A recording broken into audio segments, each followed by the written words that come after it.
Hallelujah. Hallelujah. हम एक बारी फिर परमेश्वर के चरणों में उपस्थित हुए हैं, परमेश्वर के सामने, क्योंकि परमेश्वर ने वचन में कहा है जहाँ मेरे नाम से 2 या 3 जन भी इकट्ठे होकर मेरी आराधना करेंगे वहाँ मैं मौजूद हूँ। हालेलुया। हम अपनी कलीसिया के साथ में तो नहीं हैं, लेकिन परमेश्वर के साथ में हैं और परमेश्वर हमारे साथ में है। और जो लोग भी अपने घरों में प्रार्थना कर रहे हैं, परमेश्वर उनके साथ भी है, वो भी अकेले नहीं हैं, परमेश्वर उनके भी साथ में है। क्योंकि ये ज़रूरी नहीं कि परमेश्वर अलग अलग जगह पर हो, परमेश्वर हर जगह मौजूद है जो उसको याद करेगा। हालेलुया। हालेलुया। तो परमेश्वर हमारे बीच में मौजूद है। इस वक्त हम थोड़ा सा समय वचन के लिए देंगे, वचन से थोड़ा सा सीखेंगे, उसको समझेंगे, उसके ऊपर मनन करेंगे। इस वक्त हमें बहुत चिंता की बात भी है, दुख की बात भी है और प्रार्थना का भी खास मकसद भी है, क्योंकि इस वक्त पूरी दुनिया में हाहाकार मचा हुआ है। बहुत से लोग चिंताओं में हैं, बहुत से लोगों के रिश्तेदार इधर उधर फंसे हुए हैं, बहुत से लोग रास्ते में हैं, बहुत से लोग हॉस्पिटलों में हैं, बहुत से लोग अलग अलग जगहों में हैं, बहुत से लोग उनकी हेल्प कर रहे हैं, मदद कर रहे हैं। हम उनके लिए परमेश्वर से धन्यवाद करें जो उनकी हेल्प कर रहे हैं, खुद अपनी जान जोखिम में डाल के। अपने देश के भी अधिकारी और बहुत से देश के ऐसे लोग जैसे हमारी तीनों सेनाएं, ऐसे लोगों के लिए डॉक्टर्स जो कि अपनी जान पे खेल कर परमेश्वर के डर और भय में रहकर वो सेवाएं कर रहे हैं। ये बहुत बड़ी सेवा है। हम जब अपने घर पे हैं, हम तो कुछ नहीं कर रहे हैं, लेकिन हम परमेश्वर के वचन से मनन कर रहे हैं, उन लोगों के लिए प्रार्थना कर रहे हैं जो लोग इस वक्त अपनी जान जोखिम में डालें। हालेलुया। तो इस वक्त एक वचन पढ़ेंगे, मत्ती 24 और उसका 17 आयत, एक ही आयत पढ़ो सिर्फ। मत्ती 40 नंबर पे है,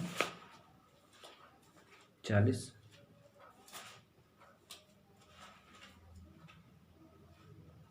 जो छत पर नहीं, मत्ती की किताब उसका 24 अध्याय, यही है 12 ऐसे बोला ना मैंने, 17 बोल रही थी, सॉरी। अधर्म के बढ़ने से बहुतों का प्रेम ठंडा पड़ जाएगा, परंतु जो अंत तक धीरज धरे रहेगा उसी का उद्धार होगा। हालेलुया। हालेलुया। धन्यवाद हो, धन्यवाद हो, धन्यवाद हो, धन्यवाद हो, धन्यवाद हो, धन्यवाद हो, धन्यवाद हो, धन्यवाद हो, धन्यवाद हो, धन्यवाद हो। सर्वशक्तिमान दयालु पिता परमेश्वर, जमीन और आसमान के बनाने वाले पिता परमेश्वर, सारी सृष्टि को बनाने वाले पिता परमेश्वर, सारे पेड़ पौधे पशु पक्षियों को बनाने वाले पिता परमेश्वर, सारे पिता परमेश्वर ब्रह्मांड को बनाने वाले पिता परमेश्वर, इस सृष्टि को बनाने वाले पिता परमेश्वर, हम तेरा धन्यवाद करते हैं पिता परमेश्वर। तूने अभी तक हमें जीवित रखा और पिता परमेश्वर इस लायक समझा कि हम तेरी आराधना कर सकें, तेरा धन्यवाद कर सकें, तेरे वचन से कुछ सीख सकें। पिता परमेश्वर हमें इतनी अकल और बुद्धि समझ दे ताकि हम तेरे वचन से कुछ सीख सकें, समझ सकें और ऐसे बुरे वक्त में पिता परमेश्वर तुझ में स्थिर रह सकें, मजबूत रह सकें। पिता परमेश्वर हमें इतनी अकल और बुद्धि समझ दे ताकि हम तेरे वचनों को समझ कर और सीख कर ऐसे समय में स्थिर और मजबूत रहकर तेरे वचन के अनुसार जो अंत तक धीरज रखे रहेगा उसी का उद्धार होगा। पिता परमेश्वर हमें इसको समझने में, सीखने में मदद कर, यीशु के नाम से मांगते हैं। हम जब परमेश्वर के वचन को लेते हैं तो हम वचन को तो लेते हैं, लेकिन हमें समझने की जो समस्या है बहुत बड़ी होती है। हमें समझ में नहीं आता कि हम इसका अर्थ क्या समझें। हम अर्थ समझने में बड़ा वो समय लगा देते हैं और अर्थ समझने की वजह से हम वचन को हाथ में नहीं लेते, बाइबल को हाथ में नहीं लेते, जिसकी वजह से हम परमेश्वर से दूर रहते हैं। लेकिन परमेश्वर का ये वचन परमेश्वर के बहुत ही ज़्यादा नज़दीक रखता है। हालेलुया। बहुत ही ज़्यादा नज़दीक रखता है और जो इसको पढ़ता है उसको पवित्र आत्मा गाइड करती है।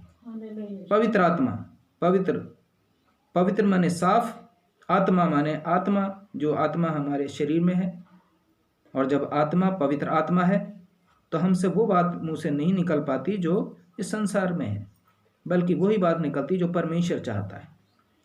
इसलिए परमेश्वर का हम धन्यवाद करते हैं। परमेश्वर के वचन को सीखेंगे, उसको मनन करने की कोशिश करें और पूरा ध्यान परमेश्वर की ओर लगाएं। तो इसमें लिखा, अधर्म के बढ़ने से बहुतों का प्रेम ठंडा पड़ जाएगा, परंतु जो अंत तक धीरज धरे रहेगा उसी का उद्धार होगा। हालेलुया।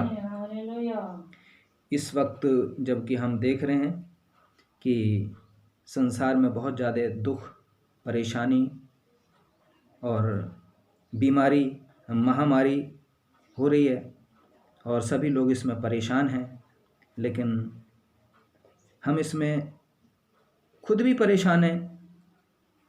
क्यों परेशान हैं? क्योंकि हम किसी से मिल नहीं सकते, किसी के पास जा नहीं सकते, हम एक दूसरे से डरते हैं। हमारा जो बाइबल में लिखा है प्रेम ठंडा पड़ जाएगा, ठंडा तो पहले ही प्रेम ठंडा पड़ गया।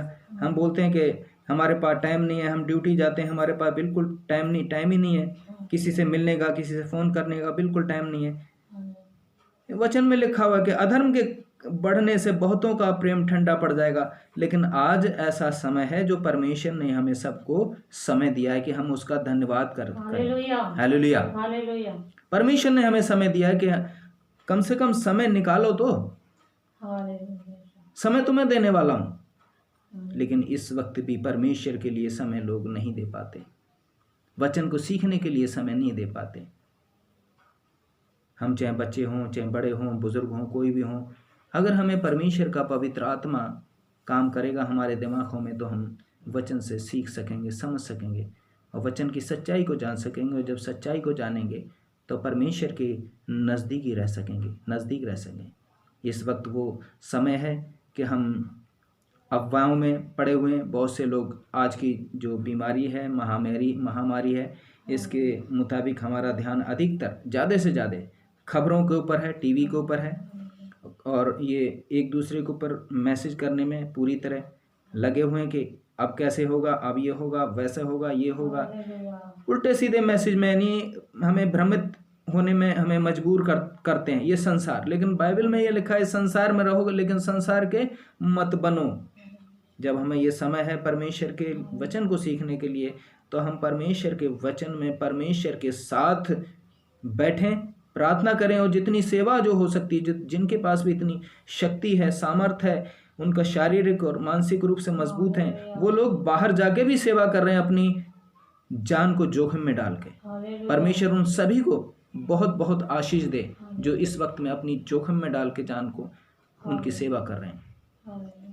क्योंकि वचन में लिखा है, अपना धन जो स्वर्ग में धन इकट्ठा करेगा वो उसमें ना कीड़े लगेंगे, ना काई होगी, कुछ भी नहीं होगा, बल्कि वो जमा होगा और वो इंसान बचा रहेगा। शायद हमारी अच्छाइयाँ जो हम अच्छा करते हैं, जो सेवा में जो भी अच्छा करते हैं, शायद हमें परमेश्वर उसके द्वारा हमें आशीषित करता है और हमें शांति से भरपूर रखता है, शांति भरपूर रखता है, शांति से। हमारे लिए वचन में चलने का मतलब ये नहीं है कि हमारे पास बहुत ज़्यादा धन दौलत हो, हमारी बहुत अच्छे सैलरी हो, बहुत अच्छी नौकरी हो, बहुत स्टैंडर्ड हो। हमारे लिए वो ज़रूरी नहीं है कि जब भी हम आशीषित होंगे, बल्कि हमारे लिए सबसे ज़्यादा ज़रूरी है कि हमारा जीवन शांति भरा हो, शांति भरा हो। अगर हमारे जीवन में शांति नहीं है तो हमारा जीवन बेकार है। लेकिन परमेश्वर के जीवन में मैंने ये पाया कि जीवन में कितना भी दुख, कितना भी संकट, कितना भी कलेश, कितना भी कुछ भी हो, लेकिन हमें शांति अपने मन में रहती है। और अगर जो इस संसार में जिससे भी हम मिलते जुलते हैं, उनको भी अपनी शांति देने का प्रयास करते हैं और होते भी हैं कामयाब। हालेलुया, कामयाब होते हैं। इसलिए हमें ये ध्यान में रखना है कि हम परमेश्वर के वचन में उसको सीखने में परमेश्वर के पास आएँ, उसके ऊपर ध्यान रखें। इसमें एक वचन निकालेंगे, व्यवस्था विवरण 8 उसकी 18 और 20।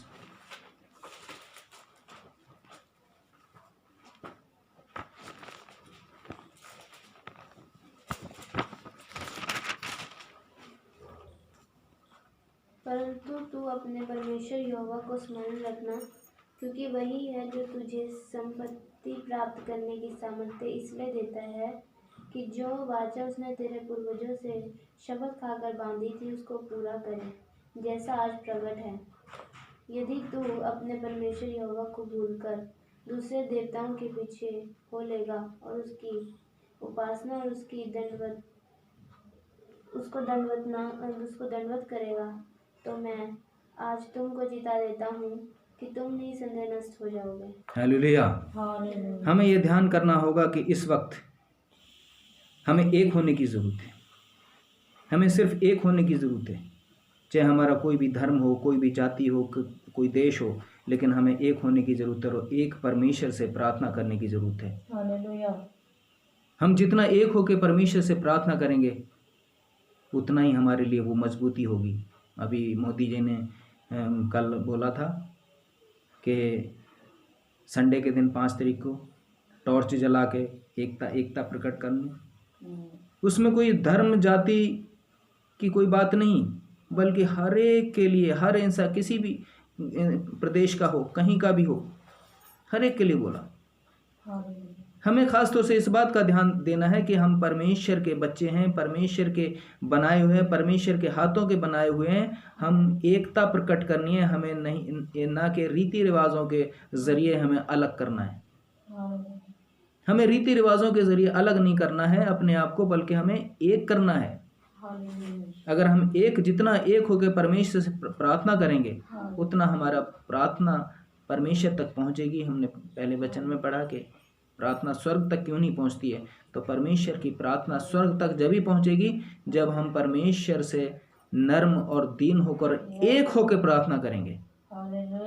हमें इस चीज़ का फर्क नहीं रखना है कि हम कौन सी संस्था से हैं, कौन से चर्च से हैं, कौन से समुदाय से हैं, कौन सी जाति से हैं। हम छोटे हैं, अमीर हैं, गरीब हैं, क्योंकि इस समय सभी को परमेश्वर ने एक कर दिया, सभी को।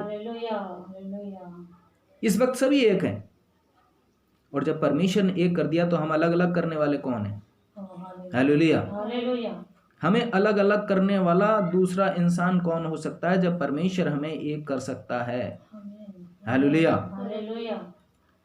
क्योंकि इस वक्त जब हर एक को रोटी की ज़रूरत है तो वो अपनी भूख मिटाने के लिए वो ये नहीं देख रहा है ये छोटी जाति का, ये बड़ी जाति का है, बल्कि वो रोटी खा रहा है। और बहुत से ऐसे परमेश्वर के सेवक रात दिन लगे हुए हैं, परमेश्वर उनको बहुत बहुत आशीष दे। मैं तो यही प्रार्थना करता हूँ। वो ये नहीं देख रहे हैं ये छोटा है, अमीर है, गरीब है, ऊंचा है, नीचा है, वो ये नहीं देख रहे हैं, बल्कि उनकी मदद कर रहे हैं।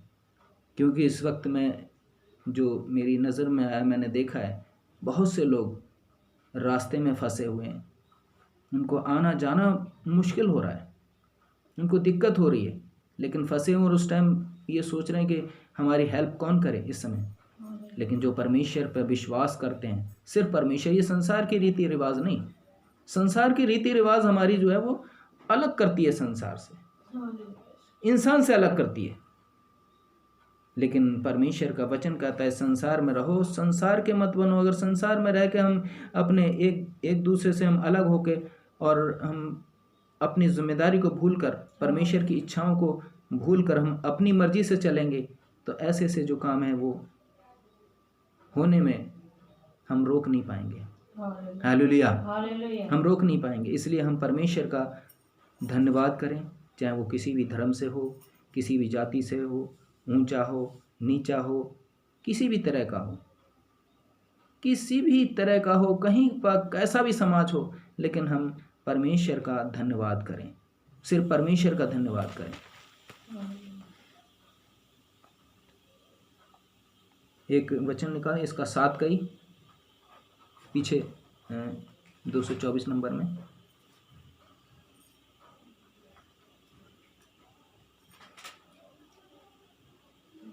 इसकी 7 के 9 आयत पढ़ना जरा, क्या लिखा है? इसलिए जान रख कि तेरा परमेश्वर यहोवा ही परमेश्वर है। यह विश्वास योग्य ईश्वर है जो उससे प्रेम रखते हैं और उसकी आज्ञाएं मानते हैं। उनके साथ वह 1000 पीढ़ी तक अपनी वाचा का पालन करता और उन पर करुणा करता रहता है। उन पर करुणा करता है। हालेलुया। इसलिए जान रख कि तेरा परमेश्वर उसने ये नहीं बोला कि हिंदू के लिए, उसने ये नहीं बोला मुसलमान के लिए, उसने किसी जाति धर्म के लिए नहीं बोला, उसने बोला तेरा परमेश्वर। और हम यीशु मसीह को अगर देखें तो पूरे संसार के लिए आया, वो एक देश के लिए नहीं, एक ज़िले के लिए नहीं, एक स्टेट के लिए नहीं, किसी भी एक खास जगह के लिए नहीं।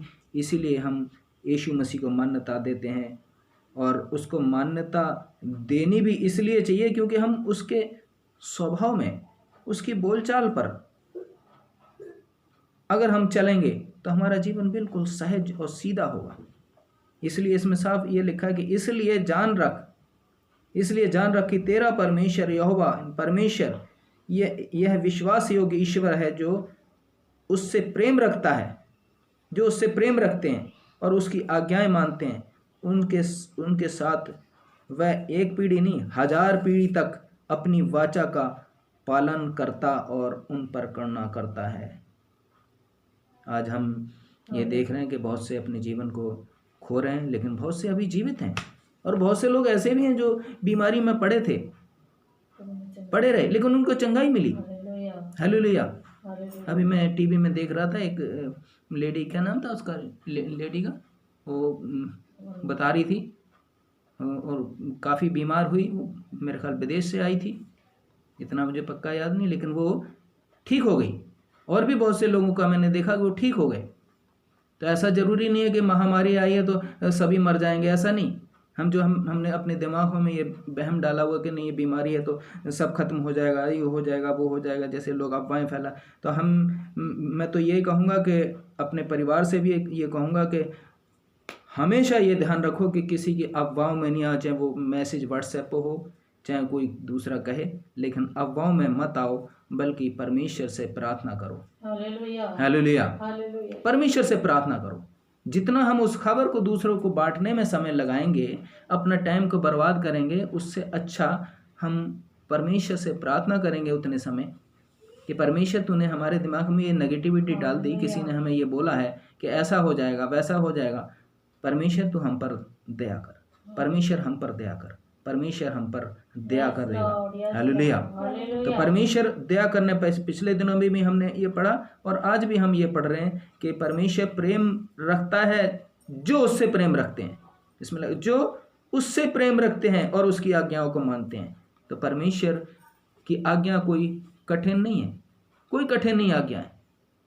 परमेश्वर की खास आज्ञा तो यह है कि एक दूसरे से प्रेम रखो। परमेश्वर की आज्ञा खास तौर से अपने जैसा प्रेम अपने पड़ोसी से रखो। आजकल तो लोग ऐसे हैं कि अपने पड़ोसी को देख के भी राजी नहीं। हालेलुया। ये कोई कठिन आज्ञा थोड़ी है कि अपने पड़ोसी से प्रेम रखो।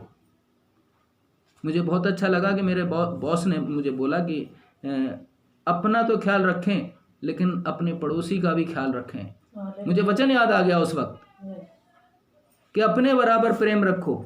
अगर हम अपने पड़ोसी से अपने बराबर प्रेम रखते हैं तो हम ध्यान रख सकते हैं। अगर हमारे अंदर प्रेम नहीं है तो हम परमेश्वर से प्रेम नहीं रखते। और जो हिंदू, मुसलमान, सिख, ईसाई ये रीति रिवाज में आते हैं तो वो परमेश्वर के नज़दीक नहीं है बल्कि परमेश्वर से दूर हैं। हालेलुया। इसलिए हमें सबसे पहले, जब तक ये जीवन है तब तक हम परमेश्वर के डर और भय में इंसान से, अपने पड़ोसियों से, अपने रिश्तेदारों से, अपने परिवार से प्रेम रखें। इसलिए हम सबसे पहले परमेश्वर से जुड़ें और परमेश्वर के डर और भय में अपने जीवन को बिताएं। और अपने जीवन से, अपने जुबान से कोई भी ऐसा काम होते हुए एक बार डरें कि कहीं मैं गलत तो नहीं कर रहा हूँ या गलत तो नहीं कर रही हूँ। उसके बाद उस चीज़ का फैसला करें, ये मैं करूँ। हालेलुया। परमेश्वर इस वचन से मुझे, आपको सभी को आशीष दे। आइए प्रार्थना करें।